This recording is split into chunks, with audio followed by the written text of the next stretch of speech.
What's going on, guys? So I'm gonna tell you guys right off the bat, I am exhausted. This is day 3 of San Diego Comic-Con. I've been in San Diego for 5 days now, so I'm exhausted. Now I'll be 100% upfront with you guys. I feel like I've been working this whole time. I've enjoyed it a little bit, but I feel like I haven't got to really immerse myself because I'm like, I gotta get content for the guys. I gotta do everything. Anyways, so what's gonna happen right now is I don't have a video for today. And I kind of want to enjoy tomorrow, so I don't know if there's going to be a video tomorrow. I might actually try to get a video out for you guys. There's a lot of stuff going on. We had the Justice League news, we got freaking Aquaman news, we got all of the shows. The panels are still going on for Flash and freaking Arrow and everything on right now. I couldn't get into there. That's why I'm back in my hotel room. I'm filming this video for you guys because I haven't put out one today. But what I'm going to do right now is I'm going to go through my tweets. It's going to be a little different type of video, but I covered the Gotham panel. If you guys didn't watch my actual, if you guys didn't follow, if you don't follow me on Twitter is what I should say. Sorry, I told you I'm exhausted. If you don't follow me on Twitter, I actually live tweeted the whole Gotham panel. If you follow me on Instagram, you can actually go check out my Instagram right now. I did tweet some videos of like the panel as well. So what I'm gonna do right now is just go through my tweets and kind of cover the stuff I talked about and, you know, just give my opinion because I can only fit so much into my tweets, so I'll go ahead and elaborate from what I heard from the panel through these tweets. First off, if you haven't seen the new trailer for Season 4 of Gotham, definitely go watch that because my first tweet was actually, holy shit, Gotham trailer shows Scarecrow, also Barbara returns, Bruce and Selina do a lot of fighting, Riddler gets free, Iceberg Lounge. That was me trying to fit everything into one tweet, but definitely the trailer's online already, you can definitely check it out. I will break down that trailer sometime during the week, but like I said, right now it's just so much news, it's so hard to cover everything, so do expect a trailer breakdown of the Gotham Season 4 trailer later on or in a few days or something like that. But this trailer was amazing. Like, at first they just showed like everything that happened in Season 3. I was like, oh man, that's what they were gonna do, just show a sizzle reel of Season 3, but then they freaking showed the Season 4 trailer and I lost my shit. Like, it just looks so awesome. Bruce and Selina both kicking ass, which is really awesome. So we know that freaking Bruce and Selina are gonna be getting into their Catwoman and Batwoman phases. You got to see like, freaking Riddler kind of look a little bit like the Joker. His body and everything was all phased out. I want to say that was Riddler. Like I said, I'll really break it down in the trailer. But it looked like he thawed out and he was just like all crazy, like nah. Then we saw the return of Barbara, which I told you guys she wasn't dead. She was totally gonna come back. Yeah, so we saw her and it's just, the trailer was really awesome, but the biggest thing was Scarecrow. Like, Scarecrow looks awesome and I cannot wait to see what he's gonna do in this season of Gotham. My next series of tweets were about Corey and Robin. They were kind of just talking about, you know, somebody, the panelists asked like, oh, you know, they were asking Robin, who plays freaking Penguin, like, how did he feel about finally seeing the Riddler rise? Because, you know, Penguin's been in the show since day 1. Like, we knew who Penguin was. We've seen him rise over the last 3 seasons. And then, you know, kind of Robin just kind of talked about how it was awesome to see Riddler finally come into his own. And then they asked like if they could ever be friends again. Like, the panelists asked if, you know, if Corey and Robin, you know, Riddler and Penguin could ever be friends again in this show. Corey was like, I don't know about that, because, you know, he's currently on ice right now. But what was funny about this whole thing was they did think that they both admitted that both of these characters have such a bond together and they feel like they're gonna have to work together again in the future, but they have such a bond that they think there's hope for them to be friends again, and they absolutely would love to have that happen because they say they enjoy working together so much. But as of right now, they're kind of like, I don't know, there's gonna be a little bit too much tension there. I tweeted cast currently talking about possible deaths of Barbara, Alfred, and Butch, and it basically went from, you know, Aaron Richards to Sean to Drew, all talking about if they thought they actually died at the end of the season. And Alfred, basically everybody said that they thought they died. But the producers came to them and, like, Sean thought he was gonna die because he didn't know that both of the episodes were being shot like together, like the season finale. He didn't know that it was gonna be like, kind of like a movie, so he thought at the end of that episode that he was dead. He was like, oh shit. But he said the producers like let him know, they're like, no, you're gonna be totally fine. Same thing with Aaron Richards, like, she thought she was gonna die, but the producers were like, no, we got something for Barbara that we really want to do, and you know, hopefully you like it and all that jazz. Drew legitimately thought he was done because he said he was like in bed and he got a call from like he got a call from the producers, and usually when you get a call pretty late or something like that, it usually means you're gonna die. So I believe he told his wife that he was all like, yeah, he's like, all right, I'm about to lose my job, so, you know, pray for me or something like that. He told a funny story, but they called him and they let him know, like, hey, yeah, you know, you're gonna get shot in the head, your character's gonna die or whatever. He's like, but we want you to be Solomon Grundy. So he said he freaked out and he was like, yeah! And so that was pretty awesome. The next question was kind of for Babs and Tabs, seeing if they would ever be friends again. And Tabs was kind of like, no, she's like, I don't know. She said that she thinks this is the first time that Tabs is actually gonna be able to run this show like her own. She's not gonna have freaking Butch there, she's not gonna have Barbara there, so she doesn't think she can go back to being Barbara's friend again. At least she can't go back to like following orders, so they would have to be equals if they're gonna be friends again. And there was Cameron got into this conversation because a lot of people on the panel felt like, you know, Selena is gonna be the reason to bring Barbara and Tabitha back together, and maybe they're all gonna be, I tweeted that maybe they're gonna be like the new Sirens Club, or the new Gotham City Sirens, because Cameron pointed out, if I'm not mistaken, that, you know, she originally went to the club at the end of season 3 to go find Barbara, like, because she's known Barbara, she's had a relationship with Barbara, but only Tabitha was there, and Tabitha was like, she's not coming back or whatever. So that's the cool thing. So Selena is gonna be like the little linchpin that kind of puts them together, or like holds them together. So that's why I think that maybe we're gonna have a new Gotham City Sirens, and then of course they'll probably bring in Ivy or whatever, because Ivy and Selena are really good friends. But yeah, so that's gonna be really interesting. But in a little bit I'll talk about Barbara because it sounds crazy. Sticking with Cameron, the moderator is what I should say, I've been saying panelist. The moderator asked her how hard or painful it was to film that scene where she got pushed out of the window, like, you know, the origin of Catwoman. She was talking about how it was painful because, one, she decided to die with her eyes open, and what she mentioned, she was like, fact, apparently if somebody dies with their eyes open, that means it was a really painful death. So she wanted that to happen. She wanted it to be like, look like she died painfully. Although she didn't die, we know that. But that's why she chose to keep her eyes open during the whole scene. Well, she was pointing out how it sucked that she did that, you know, acting choice of keeping her eyes open, because it was actually really cold that day and it was raining. So she had to lay there the whole time with her eyes open while rain was hitting her face and while it was really cold outside. And then, of course, you saw all the cats show up. Well, she said that on stage or on set, they had like 12 cats, and all these cats were supposed to like come over to her, and apparently she had food in her hands, and that's how the cats were gonna come and like hang around her. Well, since it was raining, she said that all of the cats were just like being real bitches, and they just didn't want to do anything. So the cats did not leave the tent, except for one cat that she called the Savage Cat. And this Savage Cat came over to her and got the food, but like bit the food and her hand at the same time.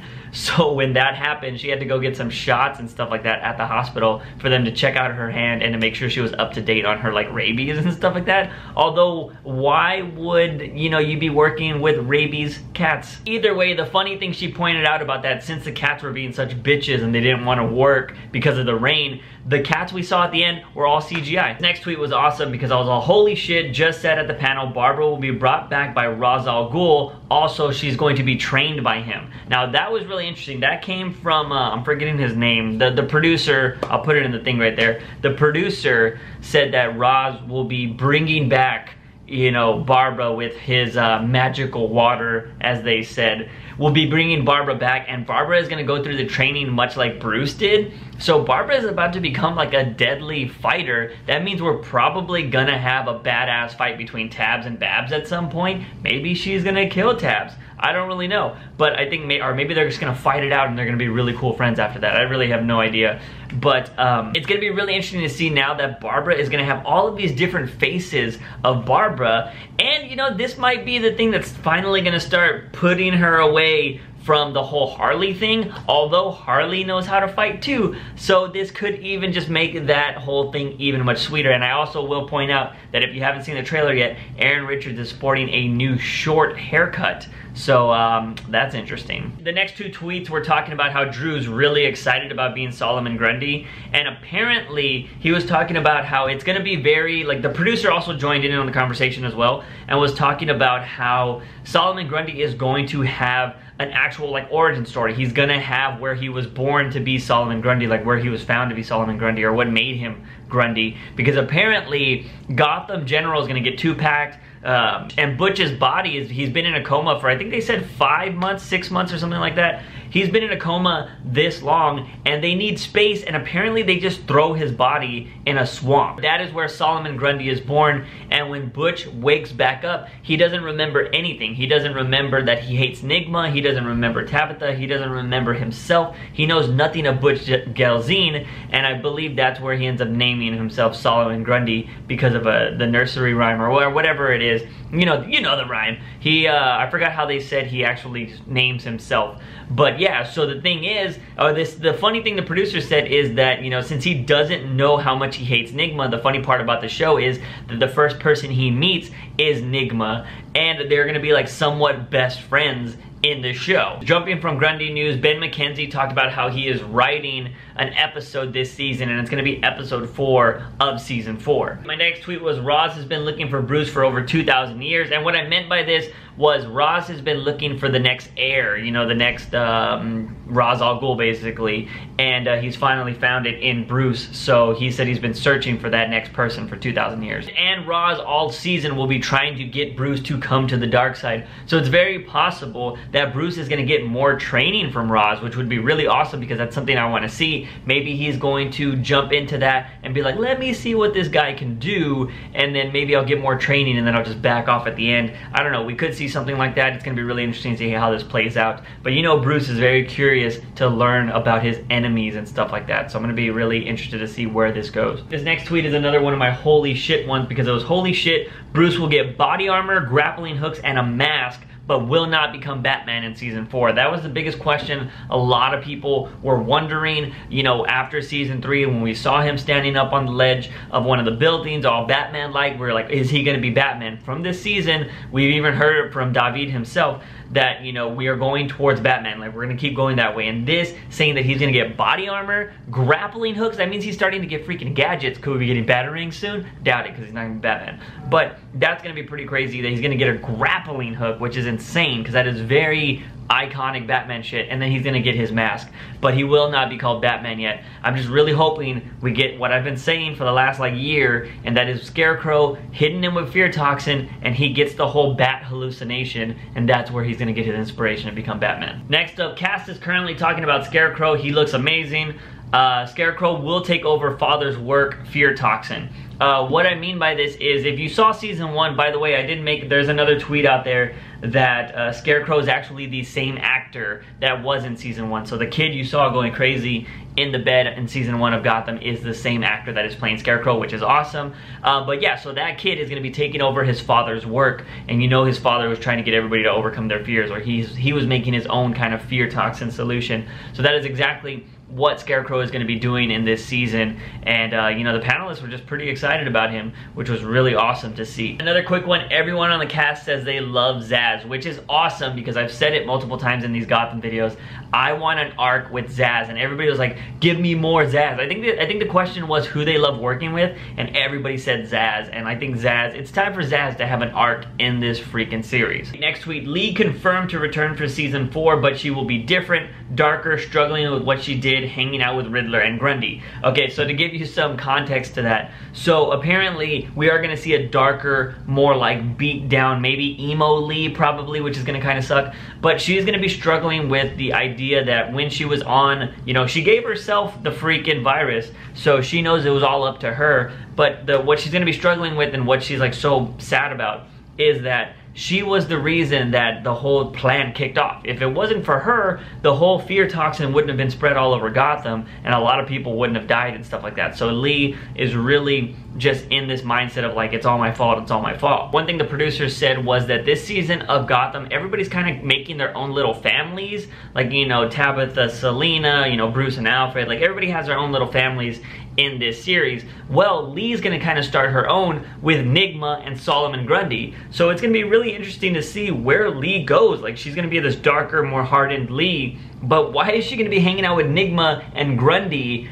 I'm gonna be really curious to see why that happens, if anything. Or like, I don't get why that would happen, but I'm really interested to see why. And the last thing of any importance that I tweeted was, what? First part of season 4 will be Long Halloween inspired. Second half will be Year 1 inspired. If you guys have not read Batman Long Halloween or Batman Year 1, you definitely need to watch those. Not watch those, but read those freaking books because they are amazing. They're very noir focused, but they are fucking great comic books. Especially because they're Batman, but they are just fucking great comic books. You should definitely read those by the time season 4 comes out. You know, freaking buy them off Amazon, do whatever you need to do, but those are great books for you to check out. And that way, when you're watching this season, you might be able to point out little things. And it's just inspired by them. They're not going to try to do the whole stories and stuff like that.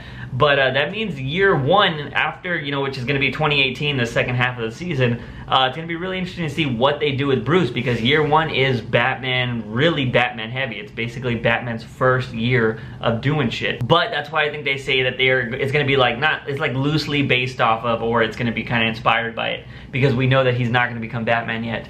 And so that's probably, the second half will probably be when he gets his grappling hooks, when he gets his armor, and when he gets all of that stuff.